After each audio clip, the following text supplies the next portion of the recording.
Kargil hero Bofors പീരങ്കികൾ ഇനി ചരിത്രമാകുന്നു. കാർഗിൽ യുദ്ധത്തിൽ പാകിസ്ഥാൻ സൈനികരെയും അതുപോലെ തന്നെ ഭീകരന്മാരെയും ഒറ്റയടിക്ക് തീർത്തു കളഞ്ഞ മാരക ശക്തിയുള്ള ആയുധമായിരുന്നു ബോഫോഴ്സ് പീരങ്കികൾ. എന്നാൽ ഇന്ന് ഇന്ത്യൻ സൈന്യത്തിൽ നിന്നും പുറത്തേക്ക് കടക്കുകയാണ്. കാരണം അതിന്റെ കാലപ്പഴക്കം മൂലമുണ്ടായ പ്രശ്നങ്ങൾ തുടർന്നാണ്. മാത്രമല്ല ആവശ്യത്തിന് സ്പെയർ പാർട്സുകൾ ലഭ്യമാകാത്തതും തദ്ദേശീയമായ ആർട്ടിലറി ഗൺ സംവിധാനങ്ങൾ വികസിപ്പിച്ചതും ഒക്കെയാണ് ബോഫേഴ്സിന് വിടവാങ്ങാനുള്ള കാരണമായി പറയപ്പെടുന്നതും. 2030 മുതൽ തദ്ദേശീയമായി വികസിപ്പിച്ച ധനുഷ് പീരങ്കികളും അതുപോലെ തന്നെ അഡ്വാൻസ്ഡ് ആർട്ടിലറി ഗൺ സിസ്റ്റവും അതൊക്കെയാണ് ബോഫേഴ്സിന് പകരമായി ഈ ഒരു സേവനത്തിലേക്ക് എത്തുന്ന പീരങ്കികൾ. ഇന്ത്യയും പാകിസ്ഥാനും തമ്മിൽ നടന്ന 1999 കാർഗിൽ യുദ്ധത്തിൽ ഉയർന്ന മലനിരകളിൽ തമ്പടിച്ച പാക് സൈനികരെയും അതുപോലെ തന്നെ ഭീകരവാദികളെയും ഒക്കെ തുരത്താൻ സൈന്യത്തെ വളരെയേറെ സഹായിച്ച ആയുധമായിരുന്നു ബോഫേഴ്സ് പീരങ്കികൾ. കഴിഞ്ഞ 4 പതിറ്റാണ്ടുകൾ നീണ്ട സേവനത്തിന് ശേഷമാണ് ബോഫേഴ്സ് പീരങ്കികൾ ഇപ്പോൾ കളമൊഴിയാൻ ഒരുങ്ങുന്നതും. കാർഗിൽ യുദ്ധത്തിൽ ഇന്ത്യയെ ഏറെ സഹായിച്ചിട്ടുണ്ടെങ്കിലും ഇന്ത്യൻ രാഷ്ട്രീയത്തെ ഏറെ നാൾ പിടിച്ചു കുലുക്കിയ ഒരു പേരായിരുന്നു ബോഫേഴ്സ് പീരങ്കികൾ എന്ന് പറയുന്നത്. ബോഫേഴ്സ് പീരങ്കികൾ വാങ്ങുന്നതുമായി ബന്ധപ്പെട്ട് ഉയർന്ന അഴിമതി വിവാദം അന്ന് രാജീവ് ഗാന്ധി നേതൃത്വം കൊടുത്ത കേന്ദ്ര സർക്കാരിനെ ഏറെ സമ്മർദ്ദത്തിലാക്കിയിരുന്നു. 1986 സ്വീഡിഷ് നിർമ്മിതമായ ബോഫേഴ്സ് പീരങ്കികൾ ഇന്ത്യൻ സേനയുടെ ഭാഗമാകുന്നതും. 400 പീരങ്കികളാണ് അന്ന് വാങ്ങാൻ ആദ്യം കരാർ ഒപ്പിട്ടതും.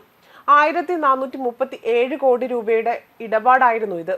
എന്നാൽ ഈ ഇടപാടിനായി ബോഫേഴ്സ് രാഷ്ട്രീയ നേതാക്കൾക്കും സൈനിക ഉദ്യോഗസ്ഥർക്കും കൈക്കൂലി നൽകിയെന്ന ആരോപണമായി ഒരു സ്വീഡിഷ് റേഡിയോ രംഗത്തെത്തുകയായിരുന്നു. 64 കോടി രൂപയുടെ അഴിമതി ഈ ഇടപാടിൽ നടന്നതായിട്ടായിരുന്നു ആരോപണം ഉയർന്നു വന്നത്. അന്നത്തെ രാജീവ് ഗാന്ധി സർക്കാരിനെ പ്രതിരോധത്തിലാക്കിയ ബോഫേഴ്സ് അഴിമതി കേസിൽ 1990 CBI കേസെടുത്തതും. ബോഫേഴ്സ് മേധാവിയായിരുന്ന മാർട്ടിൻ ആൻഡ്രോ ഇടനിലക്കാരനായ വിൻചിന്ത ഹിന്ദുജ സഹോദരന്മാർ എന്നിവർക്കെതിരെയായിരുന്നു കേസെടുത്തതും. ക്രിമിനൽ ഗൂഢാലോചന, വ്യാജ രേഖ ചമയ്ക്കൽ, വഞ്ചന തുടങ്ങിയ കുറ്റങ്ങൾ ചുമത്തിയായിരുന്നു CBI കേസെടുത്തതും. 1999 ഈ കേസ് CBI കുറ്റപത്രം സമർപ്പിക്കുന്നതും. ഇറ്റാലിയൻ വ്യവസായിയും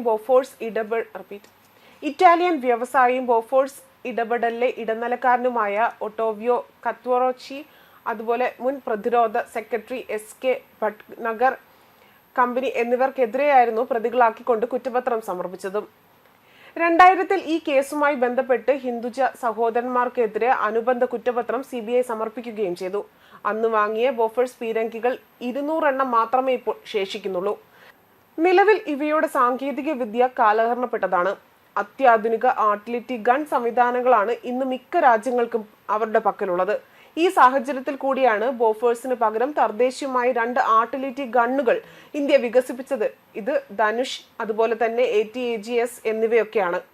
ന്യൂസ് ഡെസ്ക് കർമ്മ ന്യൂസ്.